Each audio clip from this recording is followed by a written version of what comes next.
Per l'assessore all'urbanistica Sandro Rec, il progetto presentato dal centro-sinistra per le compensazioni ambientali legate al nuovo polo scolastico di Caielle e Cascinetta è da valutare con attenzione, perché non prende in considerazione un dettaglio fondamentale, ovvero la proprietà dei terreni.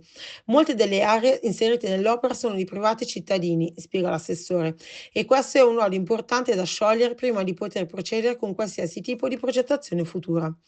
C'è poi la pratica relativa all'inserimento del platano di via Gramsci tra gli alberi monumentali di Regione Lombardia. La documentazione è stata inviata, come fa sapere l'assessore, e, visti tutti i documenti, confida in una risposta positiva. Il 2024 è stato un anno impegnativo per l'Ufficio Verde, che è riuscito a chiudere il 95% delle segnalazioni arrivate alla mail Segnala Gallarate, senza contare gli interventi di potatura straordinaria, il monitoraggio delle aree verdi, il tutto senza contare la normale amministrazione.